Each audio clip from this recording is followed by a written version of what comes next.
जिल्ह्यातल्या आणि राज्यातल्यांनी ठरवला. पण मला एवढंच म्हणायचं, योग्य उमेदवारांना संधी मिळालेली आहे. म्हणजे अतिशय चांगलं निवड झाली आमची. आणि आम्ही महायुती म्हणून एकत्र लढलो. महायुतीचे सगळे जण आहेत, कोणत्या पक्षाचं वगैरे आता असं नाही. आम्ही सगळे मिळून एकत्रित काम. 45 सगळ्या आपल्या सदस्यांना 45 पडले, त्यांना समोर 10 पडले.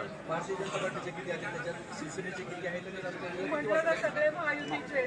आम्ही एकत्रित जिल्हा परिषद राबवणारे आणि आमच्या त्याच्यात महायुतीमधील काही जण नाराज झालेत असं आम्ही ऐकलं. खरं आहे का? सगळ्यांनी हातवर केले, कोणीच नाराज नाही.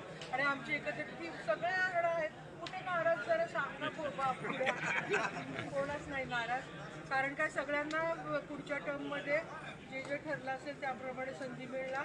प्रत्येक तालुक्याला आणि प्रत्येक पक्षाला तुम्ही म्हणता तसं प्रतिनिधित्वच आणि दादांनी समन्वय साधायचा प्रयत्न केलेला आहे.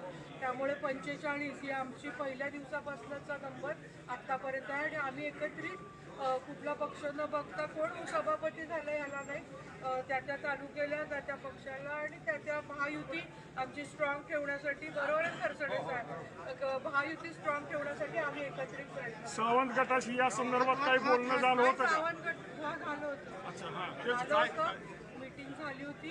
त्यांनी सगळ्यांनी हातवर केले. त्यांनी प्रतिनिधी म्हणजे आले होते ना,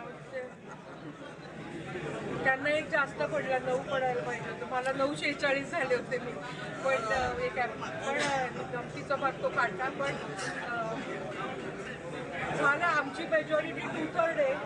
आम्ही जिंकली. पण म्हणजे तुम्हाला काय माल मसाल मिळणार नाही 5 वर्षामध्ये. पण कामाचा